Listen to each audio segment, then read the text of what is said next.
From day one, I have lost a job. I have lost friends, divided my family because of they and them. I'm not talking about pronouns.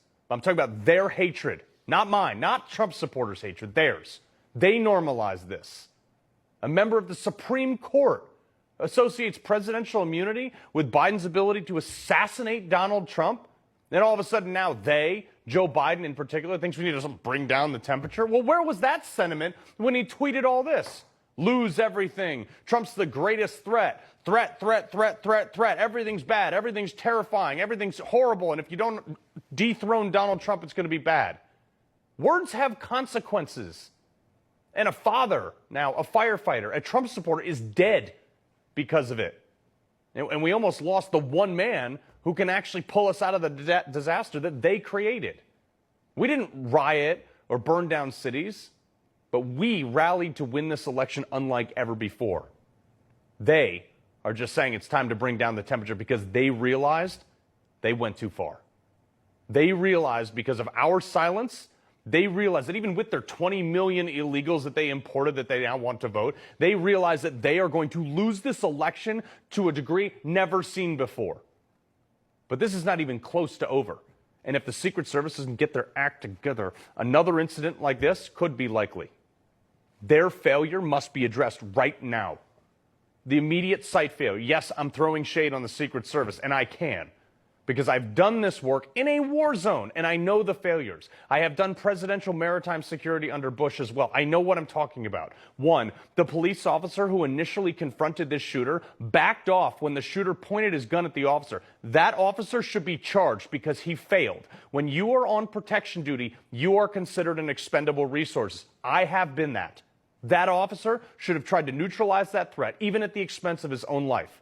Two, the sniper should not have had to call or radio anyone for permission. Don't give a guy a gun and put him on a rooftop, especially when he's got him in his crosshairs, and not give him the authority to pull the trigger when he's aiming a gun at the future president of the United States. Seconds count, clearly. We have neutered our sheepdogs to second-guess themselves and almost cost the future president of the United States his life.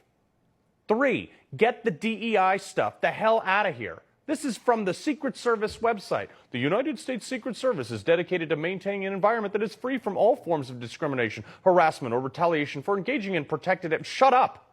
Delete this page immediately. This is now the head of the Secret Service. This is her priorities.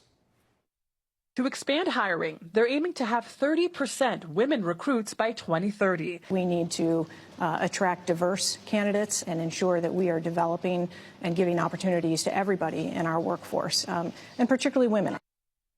Why? This, in part, is the result of that policy. There is a term called get big, folks. Okay, it is human nature during a threat, if you're being shot at, to scrunch down, get small, and protect yourself. It's as part of any protection detail or any advanced training, you undergo a significant amount of training to break that genetic response. And in my experience, women, in large parts, again, personal experience, have a significantly harder time of breaking that instinct. And this is the result. This is the result. And I'm going to talk about this with a guy that I went to war with in just a few minutes. Every man on that stage is getting big to cover the protectee. She's crouched down. She should be fired immediately. And why was that woman, that overweight woman, on the front lines of protection is beyond me. Here is my standard. Can you single-handedly pick up the protectee and carry him to safety should you need to? Yes, Donald Trump is a big guy. Find bigger security guys to protect him. That's the standard. There is zero reason this woman or the other woman that is a foot shorter than him, there is no reason they should have been on the front line of protection. There just isn't. And if you're offended by this, I don't care. I care about keeping Trump alive. This is not a social experiment, and it just got real. I don't care if you feel good about it. This is about making sure your protectee can feel anything at all. And now the same people that glossed right over the pipe bombs outside the DNC headquarters, the same people who investigated the Las Vegas shooting that found out nothing, the same agency that raided Mar-a-Lago, that hung out Mike Flynn and countless other patriots, is the ones now investigating this because of a memorandum of understanding? Right. I'm sure they're going to get right to the bottom of this one. The FBI employee, by the way, cheering on the assassination of Donald Trump. What? And you want me to trust them for this investigation? Oh, and now Congress is also investigating Kim Cheadle, the head of Secret Service director, who we now find out was handpicked by Jill Biden, Dr. Jill Biden, because she liked her. Wow. I got to give Trump a lot of credit, though. Trump wants to rally the nation in support. Man, he is a better man than me. I have absolutely no interest in unifying.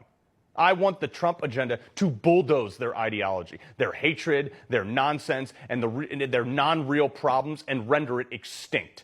And that's what this next 4 months is about for me. And if you're a Democrat, I'm painting you with the same brush you have tried to paint with me for the last, 9 years.